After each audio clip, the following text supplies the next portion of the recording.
चुनाव लड़ने लड़ाने वालों का तो मालूम नहीं, लेकिन इसे कवर करना रोमांचक है, और खास तौर पे जब चुनाव उत्तर प्रदेश के हो। हमारे साथ बात करने के लिए इस वक्त एक ऐसे बड़े प्लेयर हैं उत्तर प्रदेश के, जिनका बहुत कुछ स्टेक पे लगा है और उन्हें इस बात का अच्छा खासा ज्ञान है, और इसलिए वो कोई कसर बाकी नहीं छोड़ना चाहते हैं, नहीं छोड़ रहे हैं।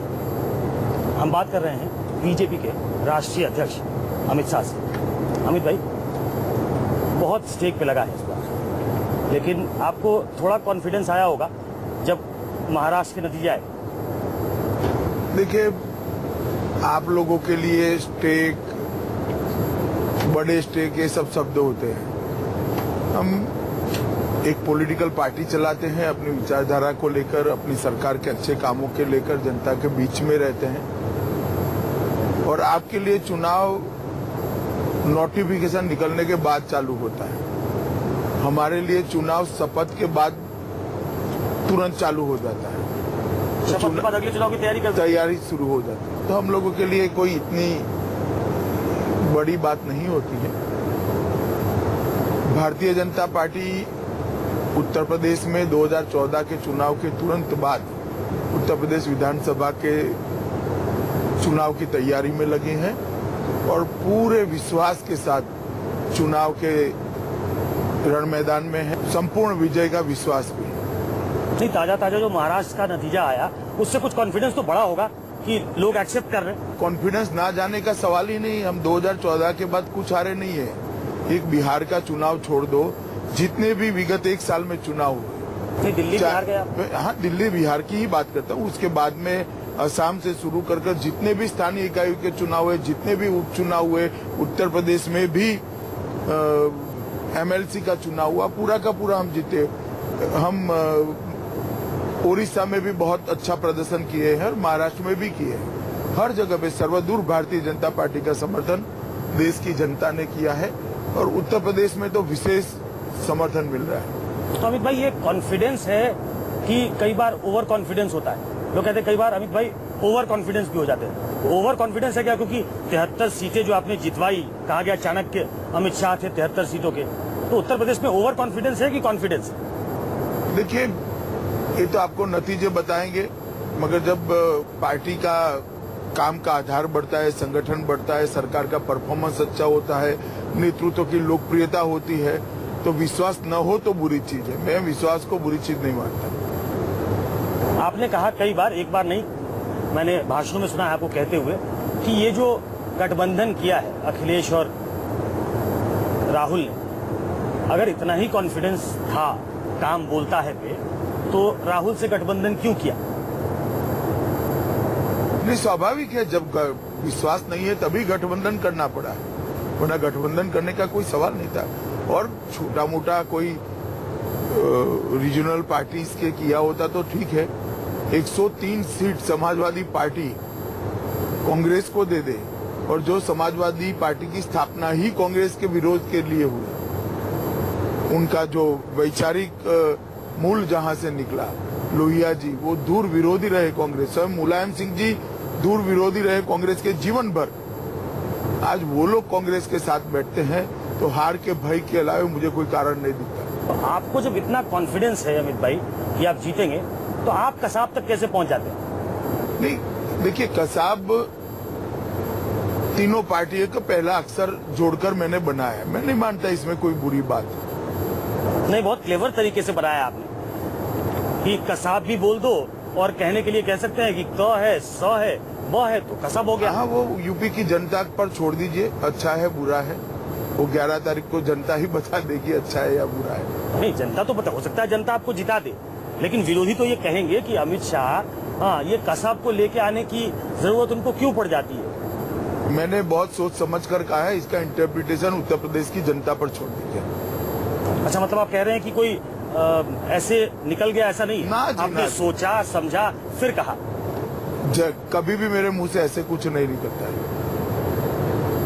तो फिर विरोधी ये भी कह सकते हैं और कह रहे हैं कि अमित शाह जब डेस्परेट हो जाते हैं तो इस तरीके की बातें करते हैं। बिहार में उन्होंने कह दिया कि जय पराजय यहाँ होगी और पटाखे जो है वो पाकिस्तान में चले।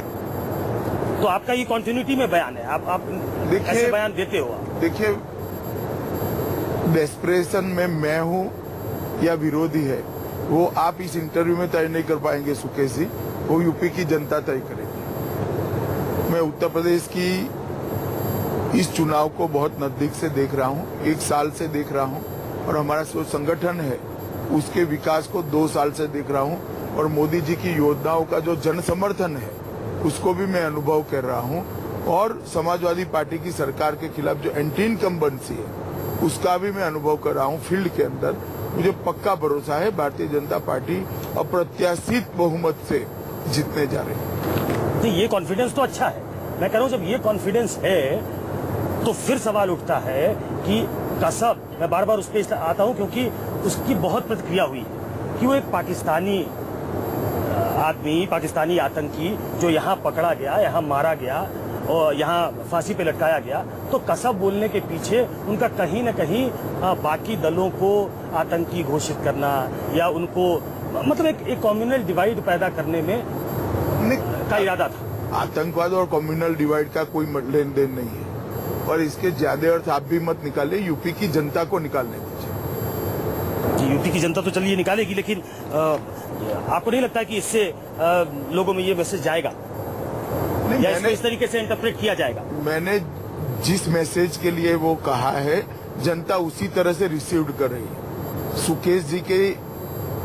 समझ से जनता रिसीव नहीं कर रही है। मैंने जो कहना चाहा वही जनता ने रिसीव किया है। तो मतलब आपका कहना है कि आपने जो मैसेज दिया उसी को रिसीव किया है, बाकी कोई कुछ भी कहता रहे उससे फर्क नहीं पड़ता? मुझे तो नहीं पड़ता।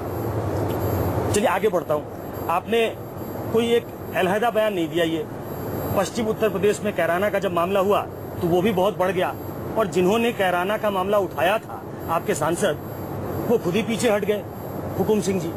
लेकिन कैराना पश्चिम उत्तर प्रदेश जो है वो कश्मीर बन जाएगा, आपने कह दिया। उसके बाद आपकी जो मैंने नहीं कहा ऐसा कश्मीर नहीं, ऐसा योगी आदित्यनाथ जी ने कहा। तो कैराना के मुद्दे को भी ऐसे ही कम्युनल रंग देने की कोशिश हुई, जबकि जांच में पता लगा कि वो लोग रोजी रोटी के लिए बाहर गए थे। आप लोग जो भी जांच करनी है वो कर लीजिए। जब कैराना का सच सामने आएगा आपकी भी आंखें खुल जाएगी।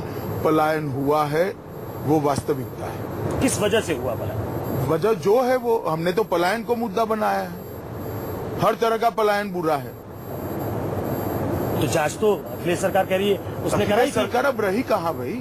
जो नई सरकार आई ये जरूर करेगी जांच कारणों की। चलिए इससे थोड़ा और आगे बढ़ जाते हैं। इसी क्रम में जो ऐसे ही बयान जो आते हैं, आपने इस बार घोषणा पत्र का नाम दिया संकल्प पत्र। अच्छा लगता है सुनने में। और मुस्लिमों को लेके जो आपने उसमें बातें कही, तो मोटे तौर पे जो मुझे समझ में आया, आपने उसमें 3 तलाक का मुद्दा उठाया प्रोमिनेंटली।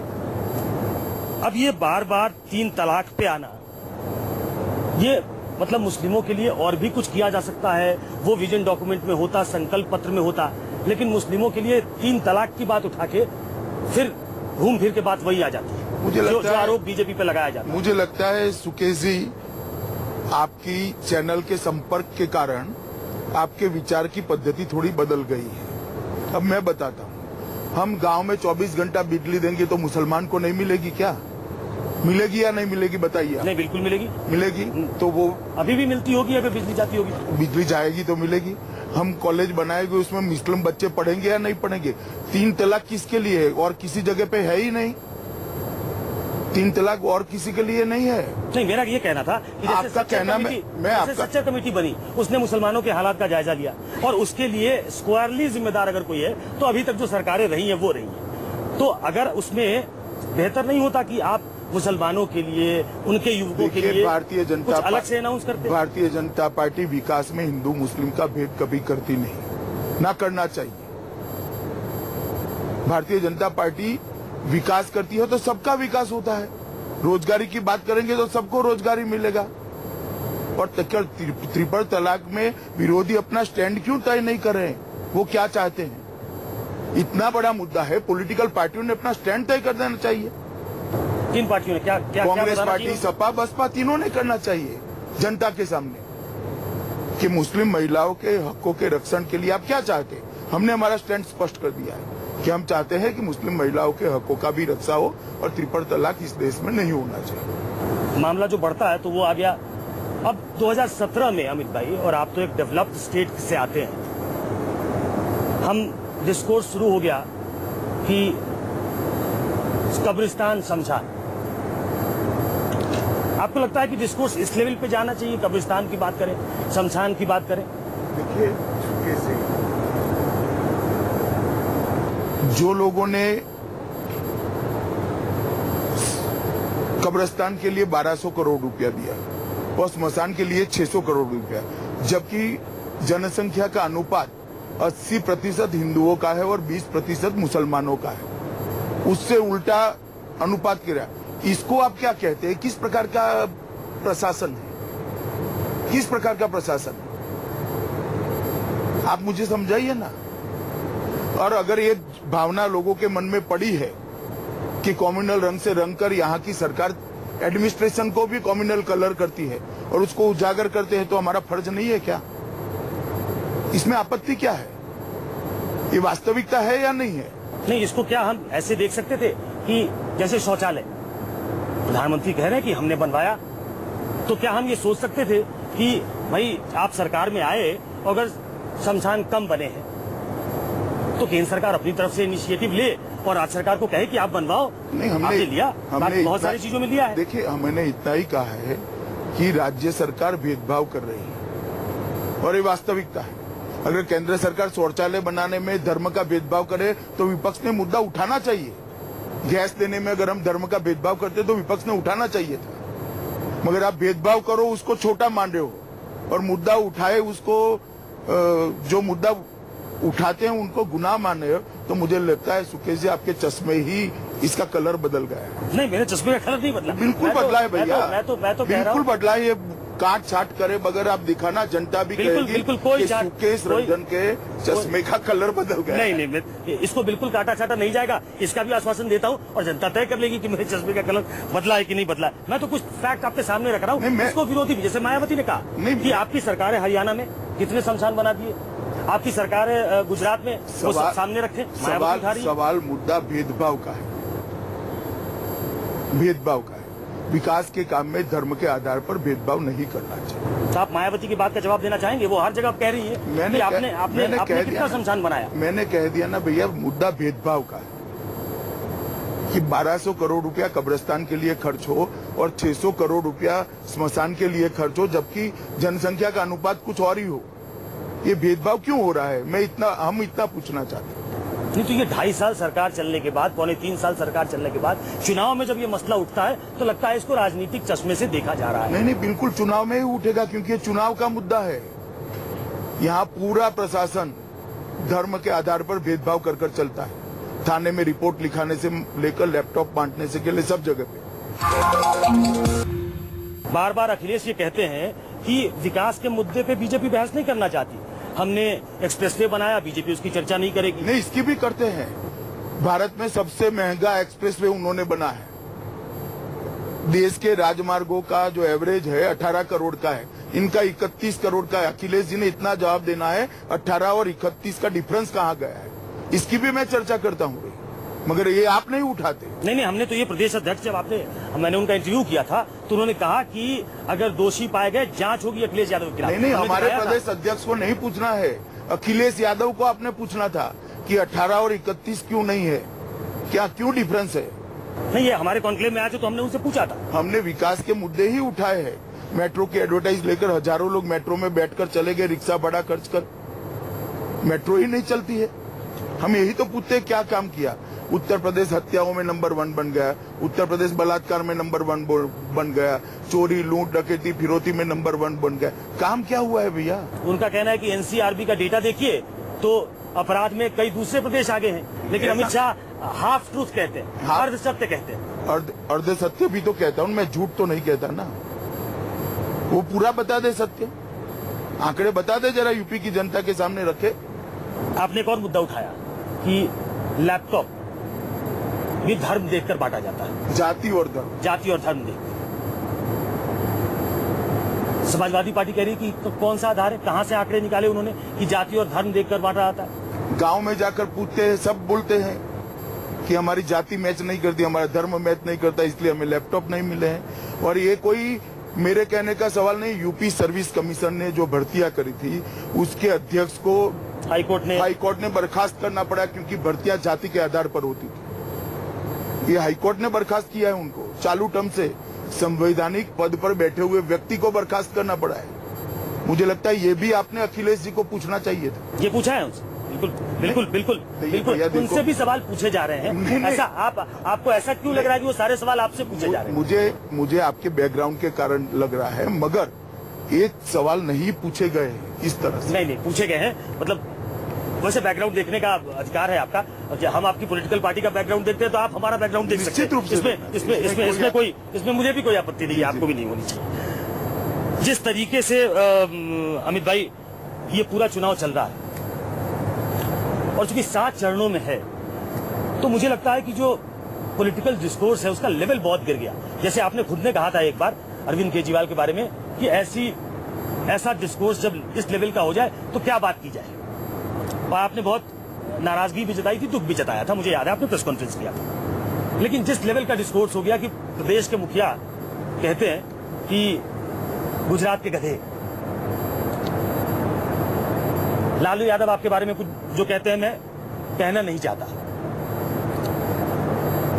आपकी तरफ से कई बार तंज हुए, वो भी लगता है कि बिलो द बेल्ट आपने भी हिट कर दिया, वो हीट ऑफ द मोमेंट पे हो सकता है। लेकिन क्या इसको अवॉइड किया जा सकता है? आपने पहले दिन से शुरू किया कि एक से बाप परेशान है, एक से मां परेशान।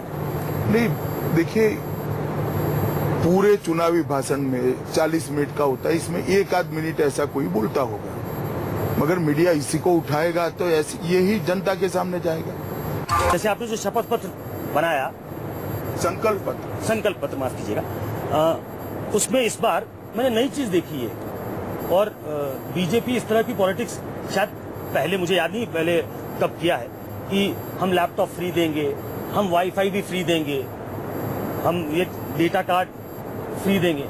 तो क्या ये दबाव में आकर करना पड़ा? क्योंकि ये सब्सिडी की राजनीति, ये तो इस देश से प्रधानमंत्री ने खत्म करने की दिशा में वो आगे बढ़े थे कि हम सब्सिडी छोड़ने के लिए लोगों को कहें। पहले तो पॉलिटिक्स नहीं है, हमारा संकल्प है, दोनों के बीच में बड़ा अंतर होता है। भारतीय जनता पार्टी का ये संकल्प पत्र है, पॉलिटिक्स नहीं है। दूसरी बात, जिस स्तर पर आज यूपी की जनता जिस जगह पे आकर खड़ी है, वहां अगर उनको आप प्लेटफॉर्म नहीं देते तो कितनी भी सहायता कर दो, आगे बढ़ाना उनको दिक्कत वाली बात है। आप कह रहे हैं कर्ज माफी कर देंगे, प्रधानमंत्री ने भी कई जगह कहा है। अब राहुल गांधी इसको बड़ा मुद्दा बना रहे हैं कि मैं पूरा उत्तर प्रदेश घूमा, करोड़ों किसानों से लिखवाया, प्रधानमंत्री से मिलने गया, प्रधानमंत्री को मैंने कहा कि उत्तर प्रदेश के किसान जो हैं वो कर्ज माफी चाहते हैं, वो 2-3 चीज चाहते हैं, और प्रधानमंत्री मेरी तरफ जो जवाब दिया तो वो चुप हो, कि मतलब प्रधानमंत्री ने कुछ भी नहीं कहा। और अब देखिए कि कर्ज माफी की बात कर रहे हैं, तो पहले क्यों नहीं किया? मगर प्रधानमंत्री किसानों को कहे या राहुल गांधी को कहे? और अब मैं पूछना चाहता हूं, राहुल गांधी ने अपने घोषणा पत्र में क्यों नहीं रखा? प्रधानमंत्री को तो इतना बड़ा दस्तावेज देने गए, जब घोषणा पत्र बनाया तब क्यों भूल गए? उन्होंने जो घोषणा पत्र बनाया उसमें उन्होंने स्वयं माफी की बात नहीं की। मुझे तो लगता है इतनी गंभीरता से इन्होंने किया ही नहीं। किसी ने योजना बना दी, रथ लेकर निकल गए, 27 साल यूपी बेहाल, 10 साल निकल गए। अब वो जवाब ही नहीं देते, वो 10 साल कहाँ गए? 27 का जो गणित था उनका, इसमें 10 साल समाजवादी पार्टी के थे। अब समाजवादी पार्टी के साथ तो मैंडेट लेने निकले। राहुल गांधी को पहले ये जवाब देना चाहिए कि 27 में से 10 कहाँ चले गए। और अगर अब आप पूरी यात्रा किसानों की कर्ज माफी के लिए भैया निकाले थे, तो जब आपने घोषणा पत्र बनाया वो भूल क्यों गए? शायद वैकेशन पे गए होंगे, वहीं बना दिया होगा, तो उत्तर प्रदेश दूर जाने के कारण उनको याद नहीं रहा होगा। लेकिन उसको, इस मामले को वो पॉलिटिकल बनाना चाहते हैं। पॉलिटिकल नहीं बन सकता जब उन्होंने ही वो मुद्दा नहीं उठाया है। अपने घोषणा पत्र में ही रखना भूल गए श्री राहुल गांधी। घोषणा पत्र शायद भारत की धरती पर नहीं बना होगा। ये बार बार जो वैकेशन पे चले जाते हैं, दिसंबर में गए थे तो शायद उसी वक्त बनाया होगा। तो आपको लगता है कि नॉन सीरियस अप्रोच है उनका? बिल्कुल नॉन सीरियस अप्रोच। मैं छोड़ो, शीला जी ने आज कह दिया है, शीला दीक्षित जी ने कहा है कि मैच्योर होने में टाइम लगेगा। हाँ, उनको मैच्योर होने में टाइम लगेगा। मैं नहीं कहता, उनकी यूपी के आपको क्या लगता है राहुल जी मच्छर पहले हुए मुझे कि नहीं? सुने, यूपी के चुनाव की उनकी मुख्यमंत्री पद की जो दावेदार थी वो महिला ने कहा है कि अभी उनको मैच्योर होने में समय लगेगा। तो आप तो एक पार्टी के आप अध्यक्ष हैं, वो एक दूसरे पार्टी के उपाध्यक्ष हैं, तो असेसमेंट होता होगा कई बार। आप कैसे असेस करते हैं राहुल गांधी को? मेरे असेसमेंट करने का कोई इसमें जरूरत भी नहीं है। असेसमेंट यूपी की जनता ने करना है और शीला जी ने करना है। तो कई बार लोग कहते हैं कि वो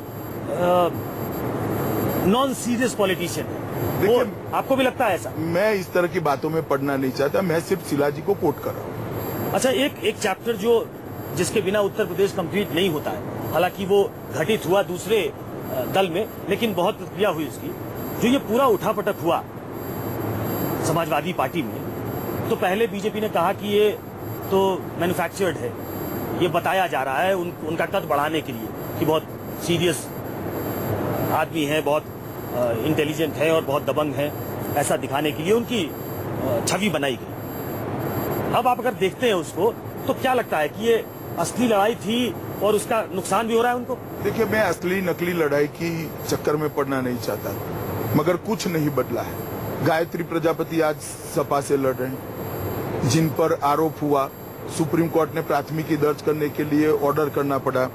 वो वर्मा है, जिन पर आरोप है, बाद में वो महिला की हत्या भी हो गई, वो भी सपा से लड़ रहे हैं। शिवपाल सिंह जी भी सपा से लड़ रहे हैं, आजम जी भी सपा में ही है, अतीक अहमद भी सपा में है। सारे विधायकों के टिकट रिपीट कर दिए। अब बदल क्या गया जी?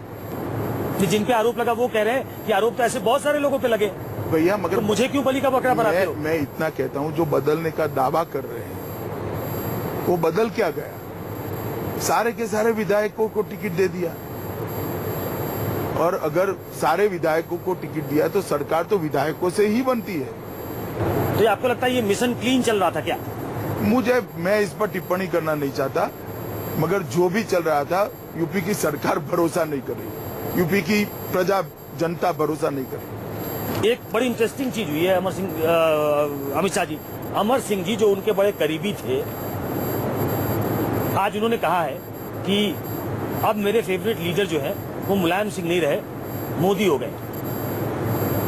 चलिए, अमर सिंह जी का खुद का अभिप्राय है, इसमें मेरा कोई टिप्पणी करने का औचित्य ही नहीं। जी, तो क्या अमर सिंह बीजेपी की तरफ बढ़ रहे हैं क्या? नहीं, ऐसी कोई सूचना हमारे पास नहीं है, ना संदेश भी। लड़ाई है अमित भाई जो चल रही है, वो मायावती का ये कहना है कि बीजेपी हवा में है। हालांकि बड़ी दिलचस्प बात है, आप भी कह रहे हैं 265 का तो आपका लक्ष्य था, आपके नेता कहते हैं कि 300 हम जीतेंगे जी, 300 के आसपास। 300 कहती है गठबंधन हम जीतेंगे, और 300 कह रही है मायावती हम जीतेंगे, तो ऐसे में तो 900 सीटें चाहिए। लेकिन आपको लगता है कि मायावती को हमेशा अंडररेट किया जाता है और वो हो सकता है कि वही आपके टक्कर में हो? होने को तो कुछ भी हो सकता है, मगर आप 2014 ही भूल जाते। पूरे उत्तर प्रदेश में मायावती जी को एक भी सीट नहीं आई, और जिस दिन मतदान समाप्त हुआ उस दिन मायावती जी ने एक स्टेटमेंट कर दिया कि हम जब बीजेपी को सीट कम पड़ेगी बीजेपी का समर्थन नहीं करेंगे। परिणाम आए तो समर्थन करने के लिए उनके पास कुछ नहीं था, और हमारी सीटें कम नहीं पड़ी थी। एक रह रहे के, और इसमें जो पॉलिटिकल लोग हैं वो उनका अपना आकलन है, और खासतौर पे अभी डिम्पल यादव बहुत प्रचार कर रही है, और वो सबसे ज्यादा कह रही है, और अब अखिलेश यादव भी कहने लगे हैं कि 3 बार राखी तो बांध चुके हैं लोग मायावती को, तो ये मिल जाएंगे बाद में। देखिए, किसी से मिलने का सवाल ही नहीं है। भारतीय जनता पार्टी 2/3 बहुमत से मजबूत सरकार बनाने जा रही है। किसी को समर्थन देने का या किसी का समर्थन लेने का कोई क्वेश्चन डज नॉट अराइज। वैसे आप कहेंगे कि हाइपोथेटिकल सवाल है, लेकिन कई बार राजनीति में ऐसा वाकया होता है, अगर कहीं कुछ कम पड़ जाए तो क्या आप ऑन रिकॉर्ड ये कह सकते हैं आज कि मायावती से समर्थन लेने का सवाल ही नहीं है, हम दोबारा चुनाव में जाएंगे? सुकेश जी, किसी से समर्थन लेने का सवाल नहीं है, कुछ कम नहीं पड़ने वाला है। काउंटिंग के दिन दोपहर को 1 बजे मेरा ये स्टेटमेंट रिपीट कर आपकी चैनल पे दिखा देना। काउंटिंग के दिन 11 मार्च 2017 को दोपहर को 1 बजे भारतीय जनता पार्टी की 2/3 बहुमत के साथ सरकार बन जाएगी। मैं एक बार फिर से कोशिश कर लेता हूं आपसे कि हाइपोथेटिकल है अगेन, आप ये कह सकते हैं कि सवाल ही नहीं है मायावती के साथ अब भारतीय जनता पार्टी का कभी भी कोई गठबंधन का इरादा नहीं हो सकता, गठबंधन हो ही नहीं सकता। हमारा जिनसे गठबंधन होना था चुनाव के पहले हो चुका है और अब भारतीय जनता पार्टी को किसी की जरूरत नहीं है। हम 2/3 बहुमत के साथ सरकार बनाने जा रहे हैं। मायावती ने कहा कि प्रधानमंत्री ने जिस तरीके से उन पर हमला किया, बहन जी संपत्ति पार्टी, तो उन्होंने कहा कि मैंने भी आज जब दलित की बेटी को छेड़ोगे तो मैं भी सोच के आई हूं, मैं 2 कदम आगे चलती हूं। तो वो निगेटिव दलित मैन है नरेंद्र दामोदर दास मोदी। इस पे कोई टिप्पणी है आपको? नहीं, मैं मायावती जी की बातों पर अक्सर टिप्पणी नहीं करता। एक चैप्टर जो बार बार विरोधी उठाते हैं, आपके 73 सांसद जीत गए, 71 आपके और 2 आपके इसके, तो बहुत सारे सांसद हैं। आप पहले कई बार कह चुके हैं कि सबकी बातों को गंभीरता से लेने की जरूरत नहीं है, जो आधिकारिक तौर पे कहा जाए उसको सही मानिए। अब जैसे योगी आदित्यनाथ तो प्रवक्ता नहीं है, लेकिन हर दूसरे दिन जो उनका बयान होता है वो लगता है कि पोलराइज करने के लिए होता है, चाहे वो साक्षी महाराज हो, चाहे योगी आदित्यनाथ हो। क्या Amit Shah once and for all ये कह नहीं सकते कि इस तरीके के बयान जो पोलराइज करने वाले हो वो नहीं दिए जाएंगे? देखिए, उत्तर प्रदेश में सरकार ही पोलराइज करने के लिए चली है, तो आप भी पोलराइज करेंगे ना? हम पोलराइज नहीं करेंगे, सरकार पोलराइज करने के लिए चली, ये हम ना। सरकार चलाने की जिम्मेदारी जिनकी थी उन्होंने पोलराइज कर ही सरकार चलाई है। तो हम जनता के सामने रखते हैं कि फैसला करिए, आपको पोलराइजेशन करने वाली सरकार चाहिए या डेवलपमेंट करने वाली सरकार चाहिए। ये तो हम रखेंगे भैया। ये हमारा चुनाव में जनता के जो पिंच करता है, जनता को जो दर्द देता है, वो मुद्दे हम नहीं उठाएंगे जनता के सामने। कई बार वो फ्लेयर भी करता है अमित भाई, उससे नुकसान होता है, हो सकता है, मगर सोसाइटी डिवाइड होती है। ऐसी सरकार चलाने से भी सोसाइटी डिवाइड होती है। जिस तरह से 5 साल सरकार चली है, सोसाइटी डिवाइड हुई है। हम क्या कर सकते हैं? तो 2 wrongs cannot make a right। नहीं, 2 wrongs नहीं है, हम उन्होंने जो किया है उसको बता रहे हैं। जो जिसपे आके बात रुक जाती है, थम जाती है, और वो भी विपक्षी के बार उठाते हैं कि हमारे पास तो एक अखिलेश यादव है और उनके हिसाब से वो एक बड़ा क्लीन फेस है। मायावती कहती है मेरा तो प्रूवन ट्रैक रिकॉर्ड है, हमारे टाइम में तो लॉ एंड ऑर्डर का देख लो आप, बिल्कुल सही था। और इनके पास तो इनको एक चेहरा ही नहीं मिल पाया। तो अमित शाह को कोई चेहरा क्यों नहीं मिल पाया? नहीं, चेहरा मिल नहीं पाया कहना सुकेश जी ठीक नहीं है। हमने चुनावी रणनीति के आधार पर, चुनावी रणनीति के तहत चेहरे को घोषित करना उचित नहीं माना है। हमारे जितने भी चेहरे ये दोनों से अच्छे, और उत्तर प्रदेश की जनता को भी ये मालूम। और भारतीय जनता पार्टी संगठन के आधार पर चलने वाली पार्टी, जातियों के आधार पर चलने वाली पार्टी नहीं है। नहीं तो जैसे आप गोवा गए थे और वहां आपने एनफ हिंट दे दिया कि मनोहर पर्रिकर आ जाएंगे। ऐसा मैंने नहीं कहा। मैंने ऐसा कहा है कि अभी तय नहीं है कि गोवा का मुख्यमंत्री कौन बनेगा। लेकिन नितिन गडकरी गए, उन्होंने तो मनोहर पर्रिकर का नाम, उन्होंने भी ये कहा कि ये तय नहीं है कि कौन बनेगा, दिल्ली से भी आ सकता है। तो आज कुछ खुलासा कर दीजिए कि क्या उनको जीतने की स्थिति में भेज देंगे क्या? नहीं, देखिए, अभी पार्टी ने तय ही नहीं किया। परिणाम के बाद लेजिस्लेटिव पार्टी और पार्लियामेंट्री बोर्ड मिलकर इसको तय करेंगे। ये जो चुनाव 5 राज्यों में है, अच्छा आप ये मानेंगे कि पंजाब आपके हाथ से निकल गया? ना, मैं नहीं मानता ऐसा। देखिए, 5 राज्यों के चुनाव में गोवा, उत्तराखंड और उत्तर प्रदेश में हम पूर्ण बहुमत से सरकार बनाएंगे। पंजाब में मध्य त्रिकोणीय मुकाबला है, कांटे की टक्कर है। परिणाम आने पर ही कुछ मालूम पड़ सकता है। और जहां तक मणिपुर का सवाल है, हमारा अच्छा खासा टक्कर चल रहा है। अभी चुनाव वहां शेप ले रहा है क्योंकि अंतिम चरण में चुनाव। पंजाब में आम आदमी पार्टी अच्छा चुनाव लड़ी, ये मानेंगे आप? नहीं, उन्होंने संघर्ष बहुत किया है। और मैं जब कहता हूं कि मध्य त्रिकोणीय मुकाबला है, तब स्वाभाविक है तीनों पार्टियों ने करीब करीब एक समान रूप से जोर लगाकर चुनाव लड़ा है। जनता का फैसला 11 तारीख को आएगा। एक बात आप बार बार कह रहे हैं उत्तर प्रदेश के चुनाव में कि जो डीमोनेटाइजेशन हुआ, नोटबंदी हुई, या जिसको नोटबदली भी कहते हैं आप लोग, कि ये उसका रेफरेंडम होगा। ये सही है कि ये नोटबंदी पे रेफरेंडम है? देखिए, हमें कोई आपत्ति नहीं है। अगर विपक्ष इसको नोटबंदी का रेफरेंडम बनाना चाहता है तो हम तैयार हैं उसके। मगर इस चुनाव में बहुत सारे मुद्दे हैं। यूपी की 5 साल सरकार चली, बहन जी की पहले 5 साल सरकार चली थी। ये सारे मुद्दे है ही। नोटबंदी भी एक प्रमुख मुद्दा है और नोटबंदी के मुद्दे पर यूपी की जनता भारतीय जनता पार्टी के और प्रधानमंत्री जी के साथ है। जैसे आप इसको नोटबंदी पे रेफरेंडम मानते हैं, वैसे आप क्या मानेंगे कि करीब 3.25 साल के आसपास सरकार चल गई है नरेंद्र मोदी जी की, आपकी, तो ये उनके कार्यकाल पे भी रेफरेंडम होगा? देखिए, केंद्र सरकार पूरे देश की होती है, फिर भी यूपी महत्वपूर्ण चुनाव है और यूपी चुनाव में जो जनता फैसला लेती है उसमें हमारे 2.5 साल के कामों को भी जनता कंसीडर करती ही है। नहीं तो हम लिमिटेड तरीके से ये मान सकते हैं और अमित शाह ये कंसीड करने को तैयार है, ये मानने को तैयार है कि 3.25 साल की जो सरकार है, 2.5 साल की जो सरकार है, इसको एक ये चुनाव का रिजल्ट रेफरेंडम की तरह है। रेफरेंडम शब्द प्रयोग ठीक नहीं है, मगर ये चुनाव का मुद्दा है ही, उसमें कहने में मुझे कोई दिक्कत नहीं। एक आखिरी सवाल अमित भाई, कि ये आप मानते हैं, और अगेन ये हाइपोथेटिकल है इसलिए आप इसको टाल भी सकते हैं, लेकिन मैं चाहूंगा कि आप ना टालें। बहुत कहा जा रहा है कि अगर उत्तर प्रदेश का चुनाव के नतीजे कुछ ऐसे नहीं आए, बीजेपी के पक्ष में नहीं आए, तो नरेंद्र मोदी तो कमजोर हो ही जाएंगे। अमित शाह जो दबंग अध्यक्ष हैं अभी तक, उनके बारे में परसेप्शन है, उनकी ताकत भी कमजोर हो जाएगी, ये मानते हैं आप? नहीं, देखो भाई, भारतीय जनता पार्टी चुनाव की हार जीतों के साथ हमारा संगठन नहीं जुड़ा हुआ। हम कई चुनाव हारे जीते हैं, मगर इस बार सुकेश भाई हारने का कोई सवाल ही नहीं। अब ऐसा मत करना कि जीतोगे तो बहुत मजबूत हो जाएगा। कितने मजबूत हो गए? बहुत मजबूत पहले से हैं। जीतने से मजबूत नहीं होते, हारने से कोई वीक नहीं होता है। संगठन की प्रक्रिया चलती रहती है। ईमानदारी की बात तो है ना? ईमानदारी की ही बात मैं बताता हूँ। मैं ईमानदारी ही की बात बता। महाराष्ट्र जीते, झारखंड जीते, हरियाणा जीते, जम्मू कश्मीर जीते, आसाम जीते, कोई बहुत मजबूत नहीं होता। और बिहार, आपको प्रधानमंत्री ने कहा बीजेपी के सर्वाधिक सफल अध्यक्ष, वो उन्होंने आंकड़ों के कारण कहा। और बिहार और दिल्ली हारे तो कोई निर्बल भी नहीं होता है। लेकिन अमित शाह ने उत्तर प्रदेश के चुनाव में अपना सब कुछ दांव पे लगा रखा है। हर चुनाव में लगाता हूँ। हर चुनाव जीतने के लिए होता है।